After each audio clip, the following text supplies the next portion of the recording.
Welcome to RossTalks. My name is Richard Lui. I'm an anchor over at MSNBC and NBC News. I'm also an '01 alum of Ross, and you may be wondering why a news anchor needs to go to Ross, but it's because once you go to Ross, anything can truly happen in your career. And we are at the brand spanking new digital learning studio here, sponsored by the Convitec Group.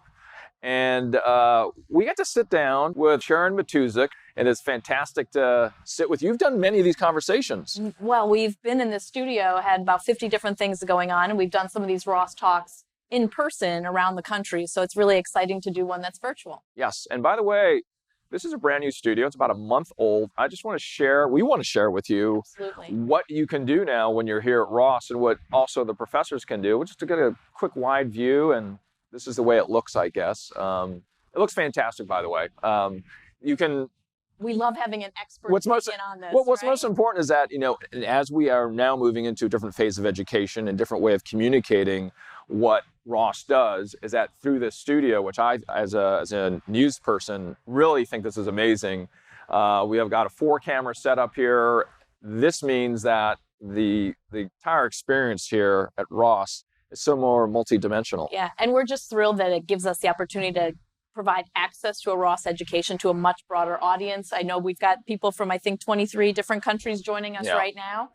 This is the same sort of studio that we use for things like our online MBA program, and we have students joining us from literally around the globe, and we can deliver a really great educational experience using this technology as well as combined with in-person experiences. So come on down as a prospective or as an alum. When you're here, you're going to really enjoy as part of the tour to see this space.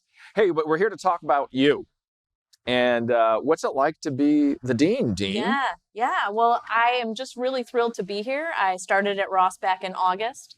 And so it's just been an amazing experience getting to know the students, the faculty, the staff, the alumni community. I'll say one thing that really has stood out a lot is that strength of the community. That Go Blue thing is really a thing. So I so appreciate how engaged our alumni are in terms of reaching back and helping those students coming behind. Especially when we're winning.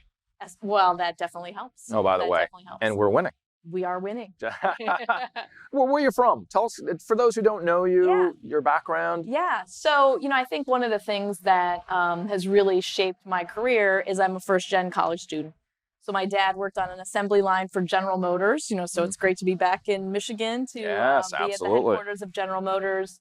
My mom was a secretary. They worked super hard to make sure my sister and I had a great education and those opportunities associated with that they didn't have themselves.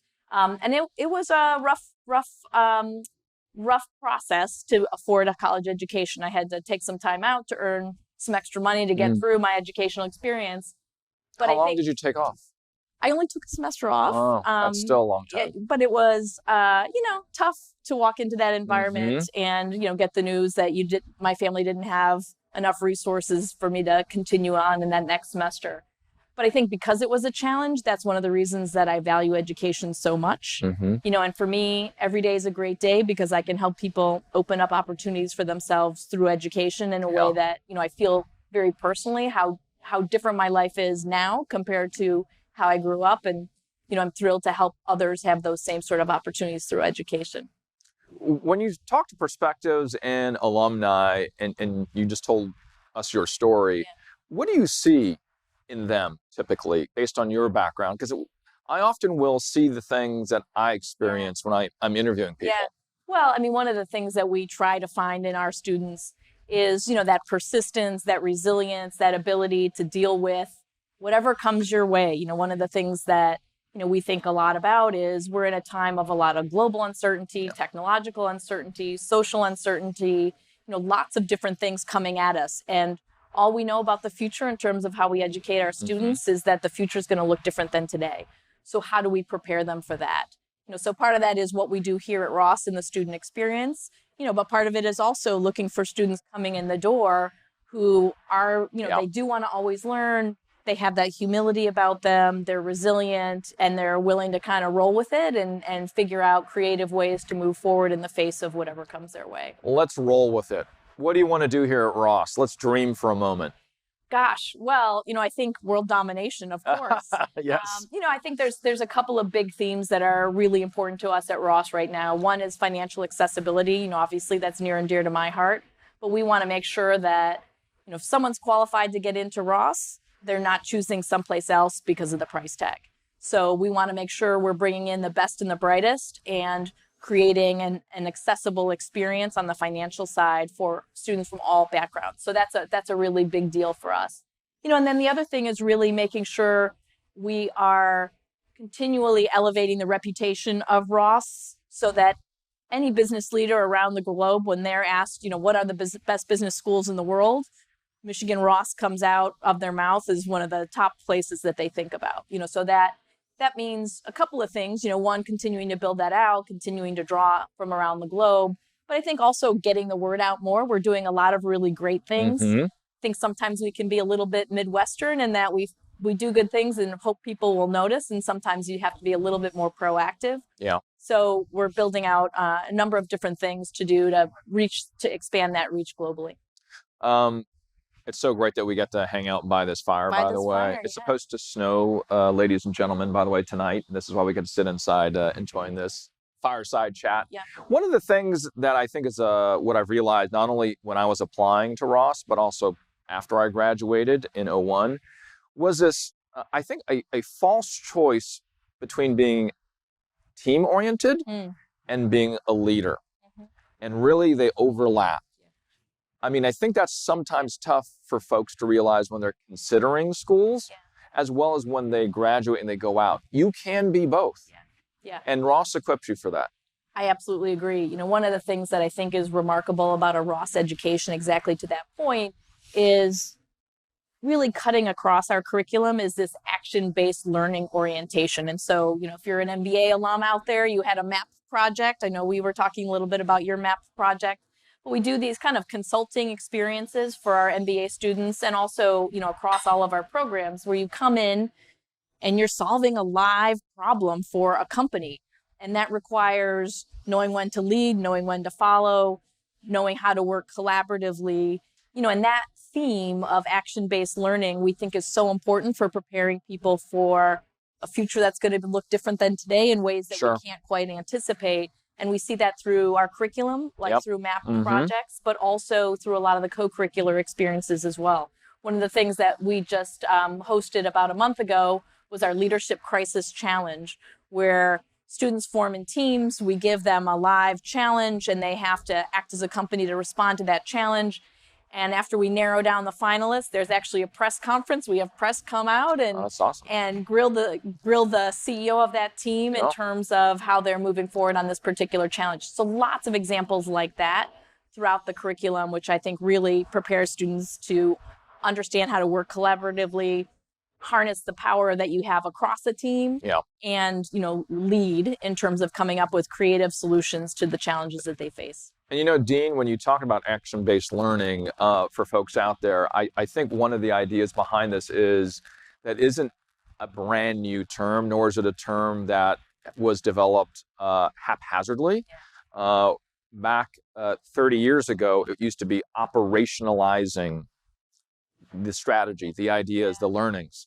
That evolved to action-based learning. The reason why I bring it up, which I know we both agree on here, is that it's been built into the DNA of making it happen, the operationalization of these ideas for about 20, 30 years as a focus of the school. Absolutely. And, we were the pioneers in that space 30 years ago. Yes. And so it's been really great to see how that's evolved over time. And that's one of the things that drew me to Ross in the first place. To me, Ross has always represented big ideas and action. And I think that's, what prepares our students to do so well in the world. Yeah.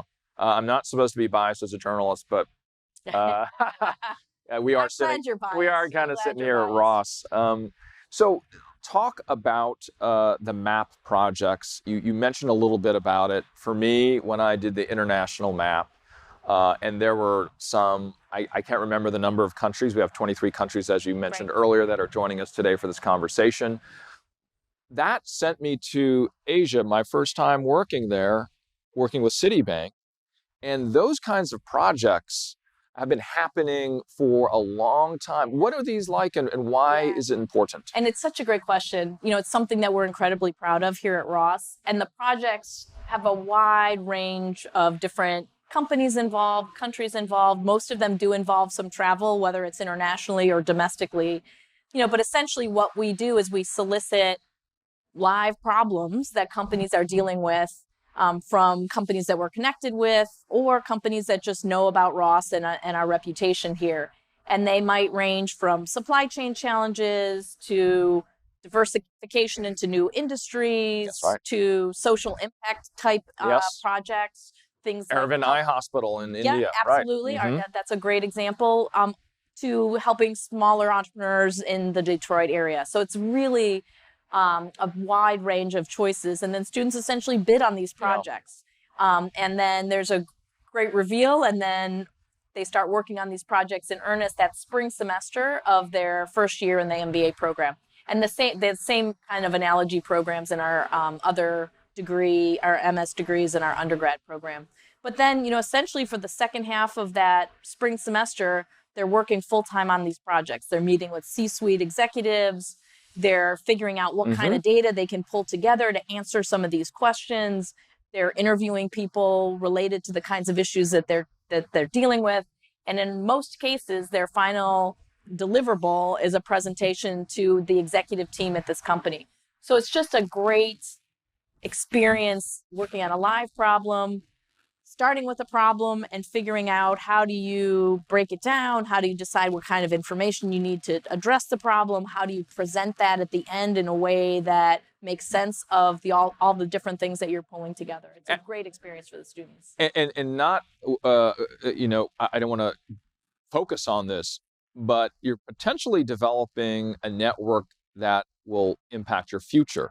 So, for instance, in our group, we happen to be working with Citibank. It turns out all 5 of us in our IMAP project ended up working for Citibank for another year, year and a half. Yeah, and so it's not only the practicality, but it's also long-term potentially. Well, and some of what we try to do, kind of at the leadership team level is make sure that we are thinking strategically about those corporate and executive relations. So these projects are one way that we plug corporate partners into Michigan Ross, but we also think about how do we meet their needs with executive education? How do we meet their needs in terms of talent pipeline? The example you gave is a great one. Yep. We want those same companies to think about Michigan Ross and make sure we understand how to plug them in if they have talent needs, which obviously almost every company does right now, making sure that we are looking at those relationships in a strategic way and thinking about them in a way that creates mutual benefit for them and their needs, as well as, helping to advance our students. One more point on the experience here at Ross related to not only MAP and IMAP,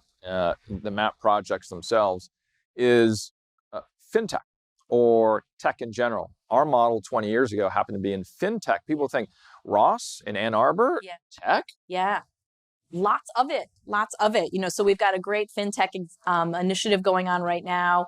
We have lots of partnerships with the School of Engineering in terms of centers that cut across both areas. We work collaboratively across the campus in terms of bringing together those worlds of technology and those worlds of business. That's an area that, we see converging more and more. Mm-hmm. One of the things that I did at Colorado before I came here as dean is built a building that physically connected the business school over to engineering. So those areas of intersection between business and technology, I think really prepare our students to do well into the future. And it's been here for so long. Yeah. By the way, we are going to be getting to some of your questions a little bit later. Hang tight. Don't worry, they're all good ones. All right, yeah, good. But we are going to get to your questions in a little bit. Right. You brought to mind the number of dual programs available here. How are they doing? How many are there at the moment? Yeah, it's a great question. One of the things that struck me so much in coming to Michigan is that I understand there's 110 departments on this campus that are in the top 10. Wow. Yes. Wow. It's number 1. Wow. Yeah. No other school has that, right? So that breadth of academic excellence is truly impressive. So that gives our students the ability to, kind of create their own adventure in a way. And so we have students that do dual degree programs with our School of Sustainability and the Environment, with the law school, those who are pursuing medical degrees, public health, public policy. Really, it runs the wide range of choices. So if you're a student interested in business, and this is a really tremendous place to plug into truly world-class excellence across the board. Mine was urban planning. Oh, fantastic. So Fantastic. And we've got a number of centers and institutes that bring those together. So our Weiser Center for Real Estate is joint with that school. So we're able to work together on some of those initiatives. I did do that when I was here. That's great. Yeah. We also have our Herb Institute, which connects over to our environmental and sustainability folks. A lot of our entrepreneurship initiatives, we're partnering with different units across, engineering as well as LS&A. So lots of great examples. Is it something like 24 formal dual programs, and then of course the access to all classes here? Absolutely. And we really welcome students who want to take a Ross class from wherever, and vice versa. So we encourage our students to also get a grounding in other parts of this really amazing campus. Being an alum, I take advantage of our alumni clubs wherever I go, and I really enjoy just hanging out with them. What's new? What's happening with the largest alumni group in the world? Well, we're really excited about continuing to build out those relationships around the globe. We've got some events coming up. There's a Pan-Asia alumni conference coming up in May, I believe. I think so, yeah. And so we really are looking for ways to connect. I think one of the silver linings with COVID, if there was any, was using technology to connect better. Yeah. And so we're really excited about building out different ways to connect with our alumni around the globe using technology, as well as, being out in the world and trying to spend as much time with those alums as possible. But, even this session today, as you mentioned, there's people from 23 different countries joining us. No matter where I go, I travel about 300,000 or 400,000 miles a year. And no matter where I am, I find alumni. And yes, we are drinking some natty lights together. Well, I love those stories about people wearing Michigan gear and they get the Go Blue if they're in, small village in Kenya, or whether they're in South America or in Tokyo. So it's pretty remarkable. We always get this question either directly or indirectly, but what uniquely brings Dean Sharon here in a way that says she's the right person for this next era? Yeah. Well, thank you for that question. I mean, to me, I mentioned earlier, Michigan has always represented big ideas and action. So that's kind of the why Ross for me. If I think about my field strategy and entrepreneurship, some of the biggest ideas in that field came out of Michigan Ross. Many of you probably are familiar with C.K. Prahalad and core competencies and all the academic work that was behind that. You're very lucky. I was very lucky, yes. And that's just my field. It's the same kind of academic excellence, across accounting, across finance. All these people are really at the cutting edge of their field. And I see that in terms of pedagogy too. We talked a little bit about that action-based learning model. That is an exemplar for many business schools around the globe. So those big ideas and impact have always been something that represents Michigan Ross. And for me personally, when I reflect on my academic career, I have all these ties to Michigan Ross, one, like the big ideas of my field. Yeah. My first dean when I was a new faculty member was at Rice University. He had been the dean here. He had been a provost here, Gil Whitaker. I do, yes. I came down to visit you. Yes. Yeah. I didn't meet you personally at that time. Yeah. But so, that was really formative. And he instituted this Michigan focus on impact and big ideas. And so, when I had the opportunity to come to Michigan Ross, it was really exciting to me. And so, I look forward to continuing to elevate Michigan Ross along those lines. I think what differentiates us is, that action orientation, not only in the curriculum, but, our alums, they roll up their sleeves and they get stuff done. They have a bias towards action, which I find really attractive and is very complementary to my background in that innovation and entrepreneurship space. Impact. Our students and our faculty care about doing big things in the world, both in terms of helping businesses be better, but also on the social impact side as well. And then community, like if you think about that Go Blue pride, that's always been important. But when you look at the students coming through higher education now, that sense of community and belonging is more valuable than it's ever been. And so, to me, to be at a place where action, impact, and community are really central to what differentiates us from other business schools, is really an honor. There's so much to do here, Dean. And it's almost really difficult to explain to folks all the different choices you described earlier. Educationally, you can pick whatever you like, and it's here. Yep. It's some of the best thinkers, some of the best doers. What's new in the future in the next 2 to 5 years that you think would be very interesting to both alumni and prospective students about what is in the offering here, either at Ross or outside of Ross or in this larger Ann Arbor community? Yeah, one of the things that I think is really exciting, we've got a new President Santa Ono, who's just started in October.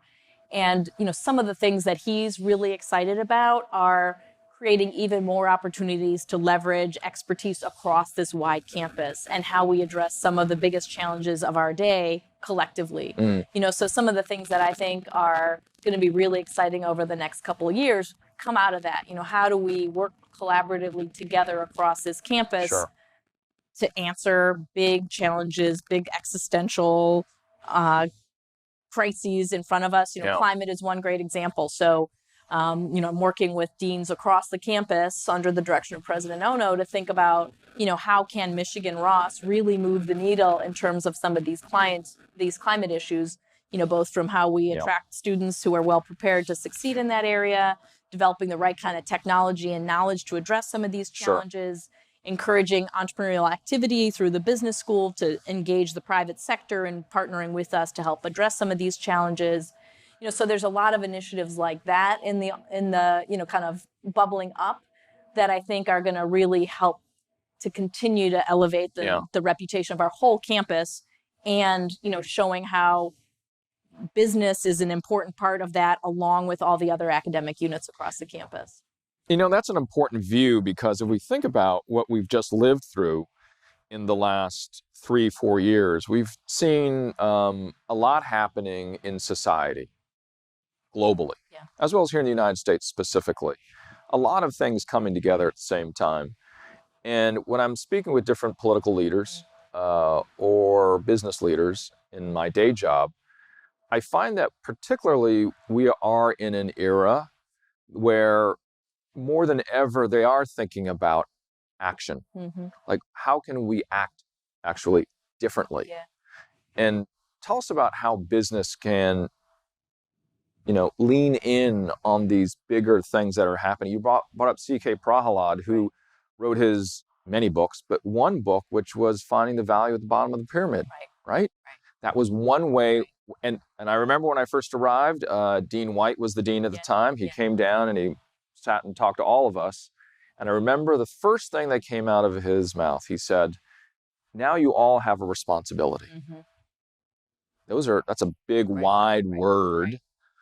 But with what we've lived through and what this school can offer to us, there's something that's a good match for what we're going through. Yeah, and I think there's a couple of ways to look at that. One is, how do we use, our mission is building a better world through business. So how does business help solve some of these challenges? My field is entrepreneurship and innovation, as I mentioned.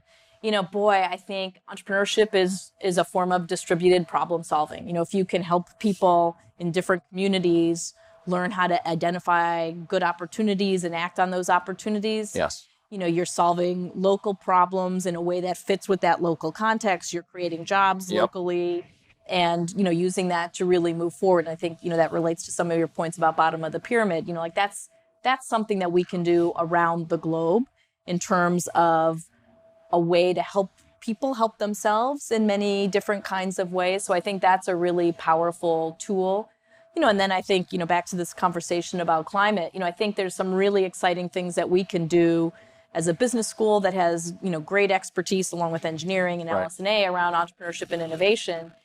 How do we encourage more entrepreneurial activity around some of these really big problems of the day?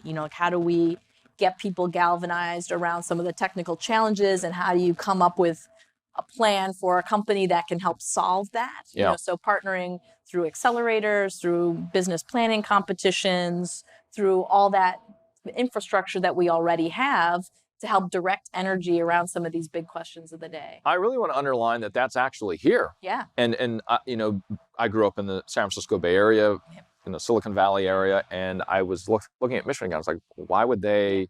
And everything is here to. You're talking about entrepreneurship. Right. It is actually here. And the case competitions, I have to say, was one of the experiences that were helpful for us as we were putting together that model. And the case competitions here put you up against some second-tier schools like Harvard and Stanford, and they're still okay. Yeah. Columbia, Yeah, okay. and we would always win, by the way. Well, yes. Go blue. Yeah. Tell us about those sort of case competitions, why they're important, because I found that particularly fun as well as educational. Yeah. Well, and I think it gets back to this, theme of there's so much uncertainty around us. How do we cope with that? Yeah. And so it's a great example of, setting them loose with incomplete information, a certain kind of challenge. Yeah. And really digging in and helping to address that. So, we see that with case competitions. We see that with venture planning competitions. Yep. There's a competition called VCIC where it's kind of the flip side of a venture planning competition. Yep. You pretend to be a VC and decide what kind of activities you get to be you want to invest in. That's right. Don't be me. So all of those I think are really great ways that help students bring together all that they're learning in a way that actually solves a problem. Yeah. And I'm joking, of course, about the other schools. I mean, we think they're fun. They're fun. We make good friends on these case competitions of all schools, but it is really great because sometimes when you're at one school, you're questioning, well, how do I stack up to the others? And the case competitions were a great place to say we stack up. Absolutely, is my point. Like I really enjoyed that when we would go out and do those things. All right, so I'm an alum. I'm sitting right now in Brussels, Belgium, and I'm watching this. What do you want to tell that alum that says we're rocking it? Oh gosh, if you look at any of the rankings, things like that, we are really standouts in terms of, that global reputation, and I would also say, stay connected. We really love to be able to work with our alumni around the globe, have them stay connected through things like these map projects, through, coming to campus virtually to help interact, help with our students, interact, share your insights in a classroom. All of those things are incredibly important. And also, I think we're excited about making more visible our network around the globe because we were just mapping out all the places that we have executive education around the globe, all the places around the globe that we have alumni organizations just at Ross, without thinking about the larger context of Michigan, which is tremendous. And boy, it's impressive. So how do we make sure if you're sitting in Brussels, that there's a whole community of you that are out there, and that there's some great opportunities that our faculty might be engaging in executive education in the area, things like that. So there's a lot of ways that we want to make sure our alums really appreciate how Michigan Ross just keeps getting better and better. And one of the things, if you're looking at Wall Street, for instance, now that I've been in New York and Manhattan for the last 13 years, and I'll get to meet with some of our alumni that are managing directors of different institutions, you name it, that are down on Wall Street. And people want to hear, not only alumni, but also prospectives, how are we doing? Where are we? What's the view? What would you say?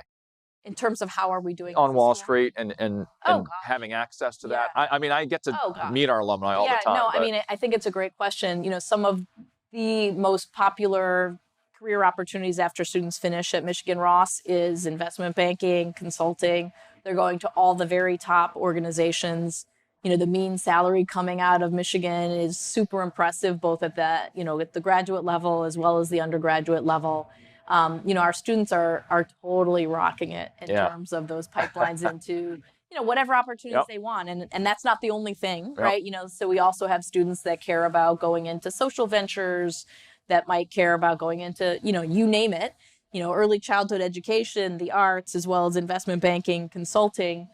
I actually have 2 kids, an 18-year-old and a 20-year-old. And so like I appreciate that undergraduate perspective. And whenever I talk with younger students who don't really know what their path is yet in the world, I always say business, because business is everyone works in organizations. So having that business foundation really sets you up for success, whether you're in, arts, early childhood education, healthcare, or investment banking, consulting, business, marketing, analytics, so that foundation is really useful across sectors, and all of it is accessible with a Michigan Ross degree. We're really impressed with the kinds of opportunities that our students are getting right after graduation. When I go to those events where we have perspectives there, and we'll gather y'all wherever you're at in your city, and you get to meet some alumni.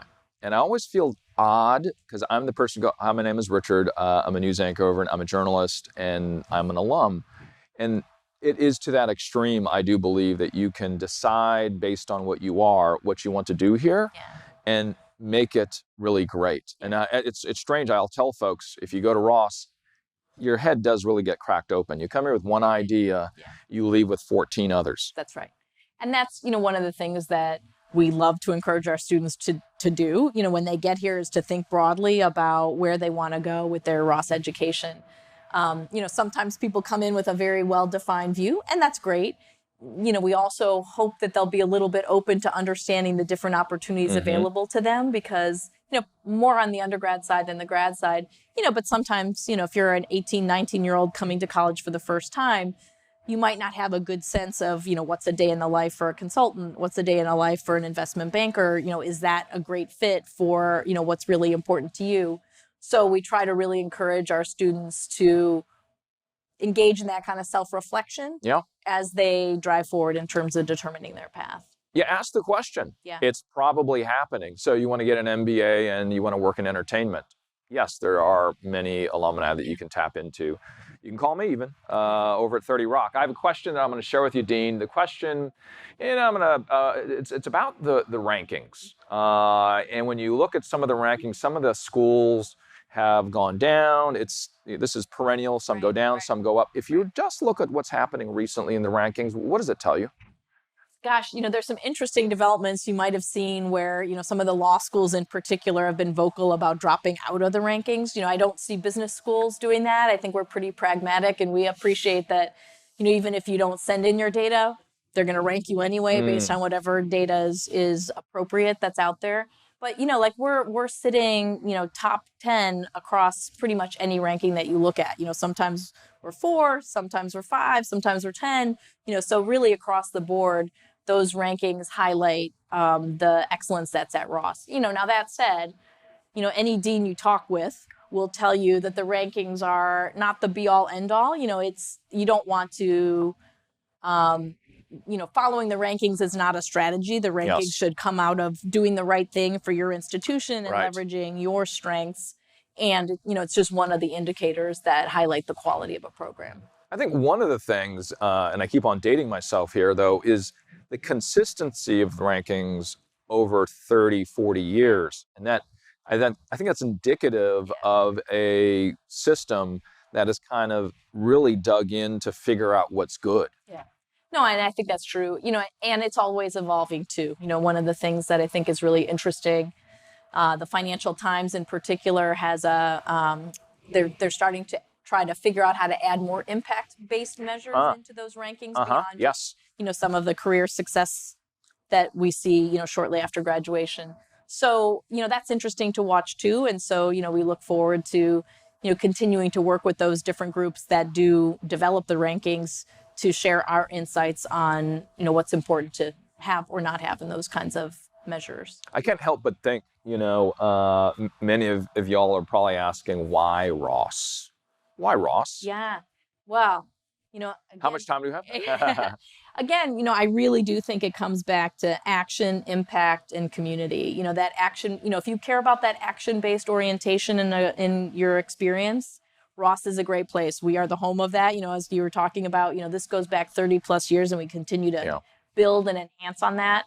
I personally feel like that is the best kind of pedagogical approach to prepare people for a future that we know is going to look different than today. Like we don't know exactly what the global uncertainty, technology uncertainty is going to be 20 years out. And we can help prepare you for that by helping you understand, how to engage in learning by doing. Sure. Sometimes you have an experience, doesn't mean you learn from that experience. Like how do we help you learn by doing so you're able to do that over the course of your career and deal with ambiguity, uncertainty, using data to inform your decisions. So action is one. Impact. We care a lot about doing stuff that's relevant. So whether that's on the practice side, whether that's on the social side, that impact is an important component. And then, the sense of community, as I mentioned before, that's always been important. It's never been more important than today. And that Go Blue pride, you're a great example of that. It is really a thing. And so, we're really I had to come out and see you in person. I was going to do the 2-box here and to see this great new studio and to meet you in person. Yeah. And I think that is also what folks will, if you like that, that's what you get here. That's right. That's right. It's a really strong sense of community. And, to your example, exactly, it's so amazing how our alums out there are willing to take the time to reach back and help the school in all sorts of different ways. Yeah. We're a hugging school. It's a hugging school. Be ready for that. Hey, other than preserving hugging, what do you want to preserve here at Ross? Gosh. I think we have absolutely That's another question, by the way, that was being asked by. I mean, absolutely tremendous. We have absolutely tremendous students, faculty, staff, so continuing to really elevate that, take it to the next level. We talked a little bit about financial accessibility. I want to make sure we continue to bring in the best and the brightest, regardless of their financial background. So, as we move into, the next, 10 years or so, we know nationally, that 18 to 22-year-old demographic is shifting and changing. Sure. And so, that means there's going to be a little bit more competition for those 18 to 22-year-olds. I feel like we're really well positioned to succeed in that kind of competitive environment. And, we need to make sure that we're keeping that financial accessibility as part of that. But then, beyond that, just really amplifying all of the academic excellence that's here, and working more collaboratively with the whole campus so that we as a university can be, the source of solutions for some of these big challenges facing us as a society, ranging from climate to economic inclusion to, technology and how that's reshaping society in good and some not so good ways. We still have more questions, which we're going to get to, but I do want to ask you this. If you had to describe the school as a person, what's the personality of this school, would you say? As a person, that's a great question. I'm trying to think of like a famous Midwesterner, because I do think, that is part of our character. We are the roll up your sleeves. We are, there's the humility about it. There's a get it done orientation that I think is so much a part of who we are. So it would be something like that. With an edge, by the way. With an edge. Yeah, with an edge. Yeah. And people that, the other thing that... And in a good way is what I mean. Yeah, well, and the other thing that always strikes me too, talking with our alumni, is, people will talk about one of the things that they like here is, that sense of community, but beyond that, like people pushing each other to be their best selves. And that, I think, is a really special dynamic. So it's not just, hey, you have friends, but it's more than that. It's like, hey, push a little harder. You can be that anchor, whatever that case is. People feel like it's a great peer network and it pushes them to be their best selves. I got to thank you, Dean. So folks, by the way, I walked in today and I was like, hey, Dean, I'm not going to tell you the questions I'm going to ask you. Is that okay? She said, sure, no problem. Let's go. One of the questions that I think about as I'm working in my industry is, what is the responsibility of business to society? Yeah. And this is bigger than Ross, actually. Yeah. And I'm just your general sense as a practitioner, as a leader.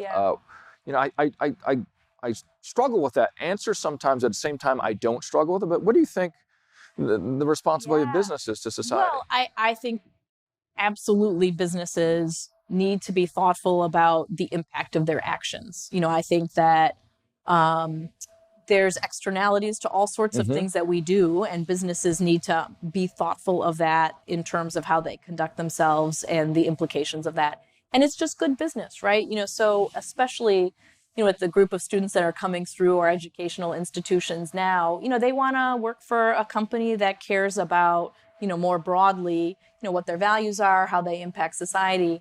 And I also think that there's a big role that businesses can play in solving some of these big challenges of the day. And it's not, like some people think it's either like business is bad and nonprofits are good. Like, of course, nonprofits are good, but there's a lot of stuff in between. Yeah, there absolutely it's are. Not one or zero. Businesses that are doing really incredible things in terms of addressing some of these challenges that we all face. I mean, Dean, didn't you look at during COVID how business stood up? I mean, again, as a watcher and as a documentarian of what happens in the news, I was just watching how business during some of the most difficult times was making things work for our society. The development of vaccines is a great example of that. Yeah. Wow. The pace at which those vaccines were developed, it's unbelievable. Yeah. Unbelievable. And, those were developed by private companies. So how amazing that they galvanize around this big challenge facing us as a society, and we're able to put something forward in a way, obviously they profit from that as well. Yes. But to direct those efforts in a way that had a big social benefit, I thought was really remarkable how quickly they were able to help us get past some of the worst of the pandemic. And we shouldn't forget those lessons. One last question. What has been the biggest surprise coming to Michigan that you did not expect? Thank you for asking the question, by the way. I appreciate that. Yeah, it's a great question. I think it was the extent of this Go Blue thing, right? So, prior to coming here... This extent of this Go Blue thing. Well, before this, I was a dean at University of Colorado Boulder. And I used to, go to all the football games. I'd have a suite, we'd have alumni and students and faculty in our suite. And people said, oh, you don't know football till you go to Michigan. And I thought, how different can it really be? And it is really next level, So I was so amazed by, even at the pre-conference games, you've got more than 100,000 people in that stadium anytime there's a game.